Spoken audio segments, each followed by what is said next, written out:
kesempatan untuk menjadi kepala balai di balai kami yang ada di Maros, Provinsi Sulawesi Selatan tersebut.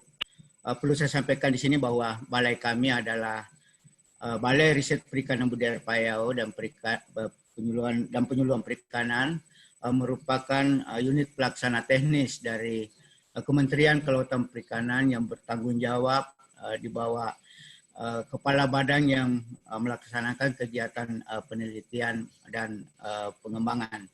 Perlu saya sampaikan di sini juga bahwa sebenarnya balai kami ini yang dengan tusi yang baru ini baru mulai di tahun 2017.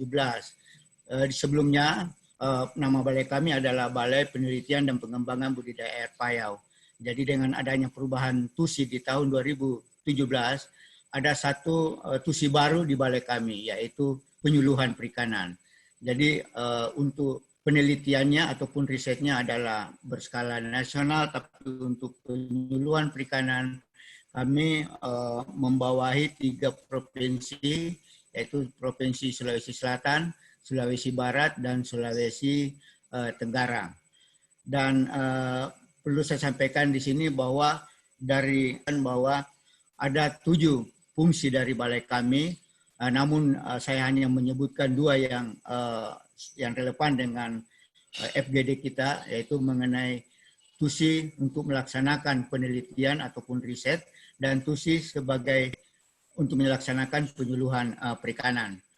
Perlu saya sampaikan juga di sini bahwa berdasarkan Permen KP yang baru tahun 2020, nomornya adalah nomor 48, ternyata ada lagi kembali perubahan tata organisasi di KKP. Jadi dulunya balai kami itu adalah eselon 3, kemudian ada eselon 4-nya, dan ada eselon 5-nya. Kalau sekarang ini tidak ada lagi istilah eselon di balai kami berdasarkan Permen KP 48 yang baru tersebut, sehingga semuanya dilaksanakan secara fungsional. Sampai bulan Juli kemarin, pegawai yang ada di kami itu sekitar 522 orang. Sebagian besar, yang terbesar itu adalah sebagai penyuluh perikanan sebesar 420 orang atau sekitar 78%. Dan yang kedua adalah peneliti itu sendiri. Kalau yang sebelumnya adalah peneliti yang terbesar, tapi setelah berubah tusi dari balai kami, kami di Balai Riset Perikanan Budidaya Payau Maros sekarang ini malah sebagai peneliti hanya memiliki tenaga sekitar 42 orang atau sekitar 8% dari total tenaga yang ada. Sekarang ini yang dominan adalah dari tenaga penyuluh perikanan. Sehingga terkait dengan kompetensi yang harus disiapkan untuk di balai kami, tentunya kami akan fokus ke 2 jabatan fungsional tadi, yaitu pertama adalah mengenai peneliti atau dalam hal ini tugasnya untuk melaksanakan penelitian, dan yang kedua adalah penyuluh perikanan yang tugasnya adalah melaksanakan penyuluhan perikanan. Kalau kita melihat peraturan pemerintah tentang pengadaan PNS, disebutkan di situ bahwa syarat yang harus disiapkan tentunya oleh pelamar adalah mengenai mempunyai pendidikan, mempunyai keahlian, mempunyai kecakapan, mempunyai keterampilan, dan sikap kerja yang diperlukan. Saya kira tadi Ibu dari Dinas Perikanan juga sudah menyampaikan syarat, karena memang ini adalah syarat umum untuk melamar sebagai PNS. Kalau kita melihat definisi-definisi tadi mengenai pendidikan, keahlian, kecakapan, keterampilan, sikap kerja, itu adalah sebenarnya merupakan rumusan dari kompetensi. Jadi dalam hal ini kita harus mengetahui kompetensi apa yang diperlukan oleh balai kami, terutama untuk sebagai peneliti ataupun sebagai penyuluh perikanan. Perlu saya sampaikan di sini bahwa untuk peneliti itu diawali dengan persyaratannya memang dia harus S1 atau S-sarjana, tapi sekarang ini ada perubahan di mana itu minimal sekarang S2, tetapi pada kondisi-kondisi tertentu masih ada yang menghendaki ataupun memilih Dan bahkan di tempat kami sekarang ini masih ada peneliti S1, walaupun diharuskan dia sekarang berpendidikan S2. Pendidikan fungsional pertama dari penyuluh yang ada di kami itu adalah peneliti ahli pertama. Itu kalau dia masuk, dia akan berstatus sebagai golongan 3A. Tentunya kita harus mengetahui apa sih sebenarnya hasil kerja dari peneliti pertama. Kalau dari rumusan yang ataupun peraturan yang dibuat oleh LIPI adalah merupakan pembimbing kami, maka ada 3 poin yang merupakan hasil kerja dari peneliti. Yang pertama, harus bisa menerbitkan karya tulis ilmiah walaupun tidak terakreditasi di tingkat nasional. Yang kedua, bisa membuat karya tulis ilmiah walaupun bukan dari hasil penelitian, misalnya dari ulasan ataupun dari review yang disampaikan dalam suatu pertemuan ilmiah. Hasil kerja lainnya sebagai peneliti pertama yaitu adalah karya tulis ilmiah yang tidak dipublikasikan.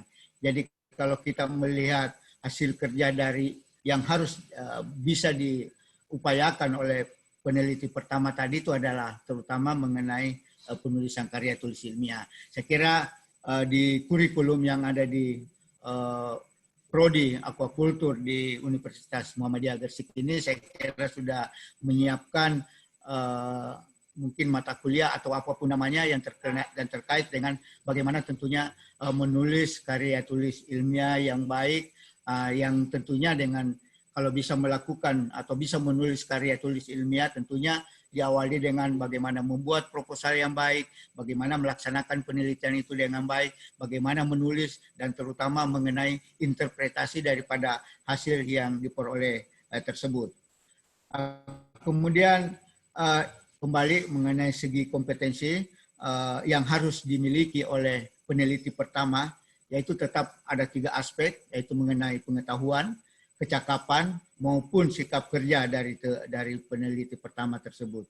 Mengenai pengetahuan dari untuk kompetensi peneliti pertama ini ada beberapa yang harus mereka kuasai, yaitu menguasai bagaimana teknik penelusuran kepustakaan. Ini masih terkait karena tadi adalah dominan adalah bagaimana membuat karya tulis ilmiah. Kemudian yang kedua, menguasai teknik pengumpulan data. Ini karena dia harus melaksanakan penelitian, tentunya dia harus menguasai bagaimana mengumpulkan data.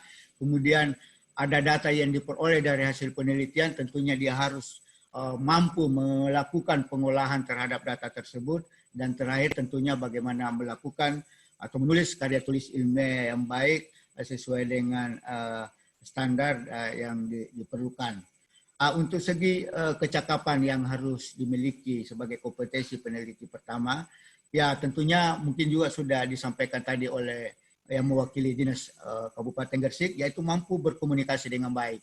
Ini saya kira karena kalau peneliti harus menyampaikan hasil penelitiannya, tentunya dia mampu berkomunikasi dengan baik. Kemudian ada beberapa alat bantu yang tentunya bisa dioperasikan, ini terutama juga membantu dalam hal pengolahan data maupun dalam hal menginformasikan hasil penelitiannya.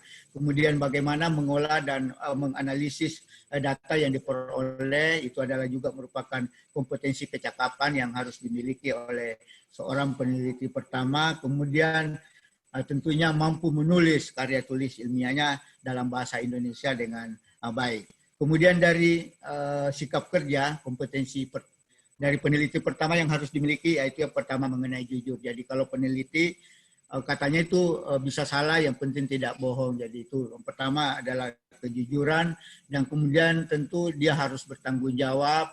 Kemudian yang ketiga tentunya disiplin, karena ya kalau kita di aquakultur ini kalau memang waktunya sudah harus memberikan makan ke hewan uji kita, ya kita harus laksanakan. Jadi dalam ini betul-betul harus disiplin dan tentunya dapat bekerja sama. Karena di balai penelitian itu tidak ada peneliti yang melaksanakan penelitian sendiri-sendiri, semua dalam suatu kelompok, semua dalam satu grup, sehingga salah satu kompetensi dari sikap kerja yang harus dimiliki oleh seorang peneliti adalah mampu bekerja sama dengan yang lain. Kemudian itu tadi adalah segi kompetensi yang harus disiapkan oleh alumni. Kemudian komoditas apa saja sebenarnya yang diteliti di balai kami. Jadi sesuai dengan namanya adalah Balai Riset Perikanan Budidaya Air Payau dan Penyuluhan Perikanan, maka tentunya komoditas-komoditas yang kami teliti adalah komoditas yang tergolong komoditas budidaya air payau. Seperti udang, baik udang windu maupun udang panamei, kemudian ada ikan bandeng, kepiting, nila. Nila ini sebenarnya walaupun adalah aslinya dari air tawar, tetapi sekarang banyak strain ataupun varietas nila yang sudah bisa beradaptasi di tambak yang memiliki salinitas yang tinggi.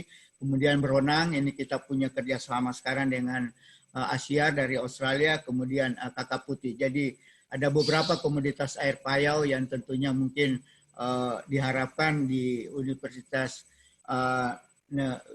Muhammadiyah Gresik ini, terutama di Prodi Aquacultur, untuk barangkali karena ini adalah komoditas-komoditas yang mempunyai nilai jual yang tinggi dan potensinya cukup besar, sehingga mungkin kita mengharapkan tentunya program-program dari Prodi Aquacultur di UMG untuk bisa lebih membahas mengenai komoditas tersebut, sehingga tentunya diharapkan lulusan dari ataupun alumni dari UMG bisa lebih menguasai mengenai komoditas tersebut. Nah, kemudian di samping masalah komoditas, kita juga meneliti dari berbagai aspek masalah. Di tempat kami ada 5 aspek yang ataupun masalah yang menjadi fokus penelitian, dan ini pula yang menjadi dasar di dalam pembentukan yang namanya kelompok penelitian. Jadi pertama mengenai aspek pemetaan maupun daya dukung lahan. Jadi tentunya karena sekarang ini tentunya kalau kita akan melakukan suatu budidaya, aspek pertama adalah pemilihan lokasi yang harus kita tahu lebih dulu, sehingga pada kelompok atau permasalahan ini, inilah salah satu yang mungkin juga bisa menjadi fokus pada pembelajaran untuk bagaimana bisa mahasiswa-mahasiswa ini, alumni kita bisa melakukan pemetaan ataupun menentukan daya dukung daripada suatu lahan yang akan dijadikan lahan budidaya. Kemudian aspek kedua atau masalah kedua itulah masalah kesehatan ikan maupun lingkungan. Saya kira tadi diskusi sebelum acara dimulai ini lebih banyak berfokus kepada masalah penyakit, sehingga diharapkan tentunya ada penguatan untuk mata kuliah yang terkait dengan masalah kesehatan ikan maupun lingkungan yang perlu ditingkatkan. Kemudian aspek lain adalah nutrisi dan teknologi pakan. Kita tahu sekarang bahwa 70-80% biaya produksi itu ditentukan oleh pakan.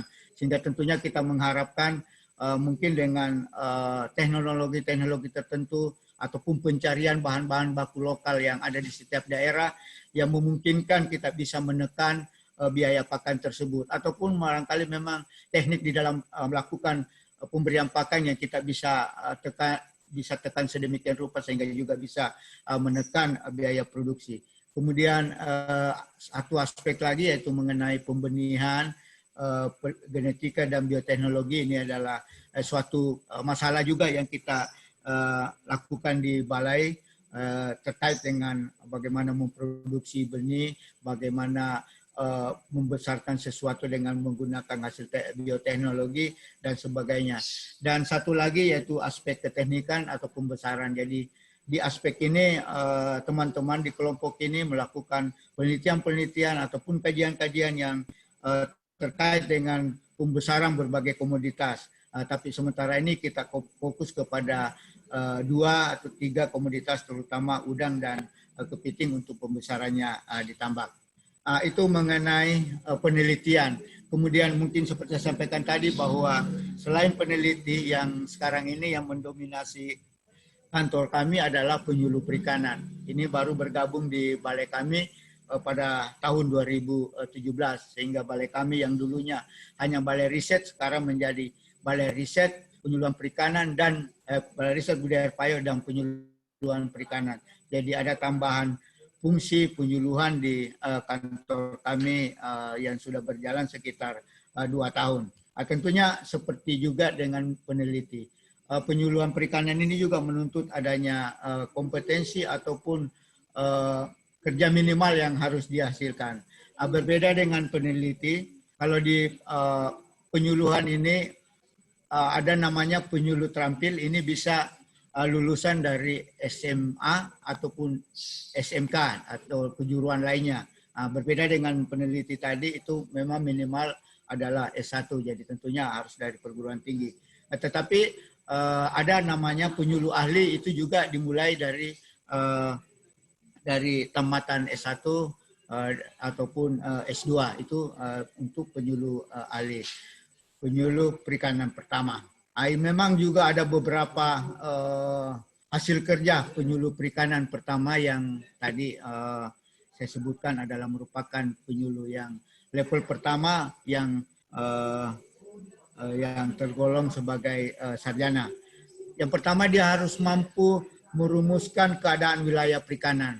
Ini kami kebetulan juga adalah pemeriksa atau evaluator di dalam pelaksanaan kegiatan penyuluhan. Jadi minimal tentunya alumni kita mampu mengidentifikasi potensi yang ada di daerahnya. Ini untuk tentunya akan dia ajukan ataupun untuk diusulkan di dalam bagaimana melakukan penyuluhan di daerah tersebut. Kemudian dia juga harus mampu dari segi untuk bisa membuat program-program penyuluhan. Ini kembali lagi dia harus mengetahui betul apa yang menjadi prioritas di daerahnya, sehingga dia harus mampu menyusun program-program untuk bisa disuluhkan di daerahnya.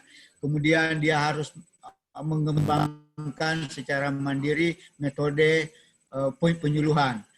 Di samping itu dia harus mampu membentuk suatu kelompok. Jadi ini mungkin akan harus ada mata kuliah kewirausahaan barangkali di perguruan tinggi, sebab di penyuluhan ini dituntut untuk bisa bagaimana mereka membentuk kelompok di pembudidaya. Dan kelompok ini harus tumbuh untuk sampai mencapai kelompok yang tentunya mandiri. Kemudian dia harus mampu membentuk jejaring antara sesama sumber-sumber informasi. Kemudian dia harus juga bisa menilai hasil dari dampak penyuluhan yang telah disampaikan sebelumnya. Itu beberapa hasil kerja penyuluh perikanan pertama yang merupakan penyuluh tingkatan pertama untuk sarjana perikanan yang lulus dari S1.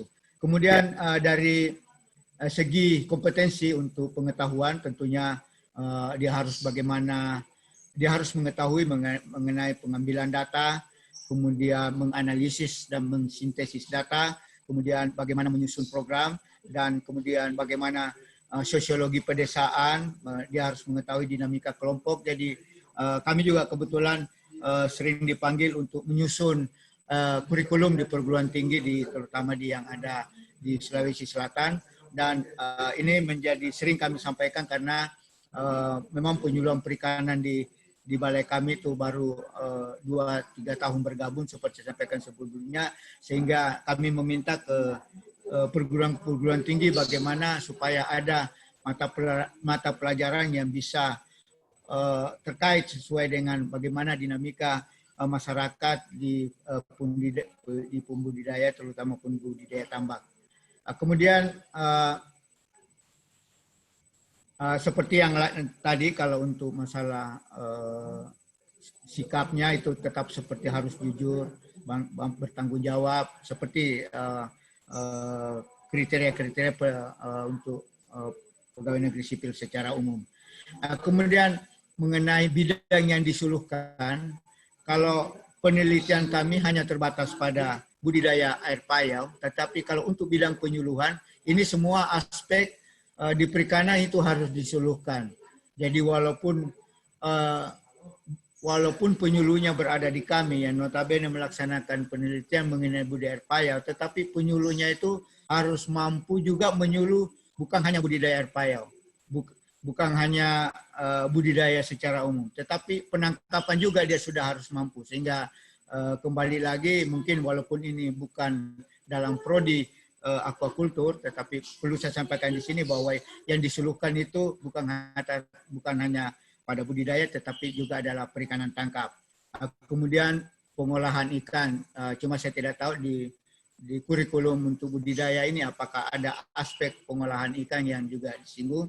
Kemudian usaha garam rakyat, ini juga saya tidak tahu, tetapi ini juga adalah merupakan aspek-aspek yang harus diseluruhkan oleh penyuluh perikanan. Dan tentunya untuk perikanan budidaya, kalau di Indonesia itu ada 5 jenis perikanan budidaya, mulai dari air tawar atau kolam, air payau atau tambak, kemudian marikultur atau budidaya laut, kemudian ada mina padi, dan terakhir ada perairan umum. Sehingga tentunya mahasiswa-mahasiswa kita, terutama yang dari perikanan budidaya, minimal 5 jenis perikanan budaya tadi yang ada di Indonesia, yaitu tambak, kolam, marikultur, kemudian mina padi dan perairan umum, minimal mendapatkan informasi dari perguruan tinggi, sehingga dalam hal nanti menyuluh di sektor perikanan tidak akan ada kendala. Mungkin itu yang saya sampaikan. Mohon maaf kalau agak panjang. Terima kasih. Assalamualaikum warahmatullahi wabarakatuh. Waalaikumsalam warahmatullahi wabarakatuh. Terima kasih Pak Prof. Ahmad Mustafa. Terima kasih Megapon atas apa yang sudah diberikan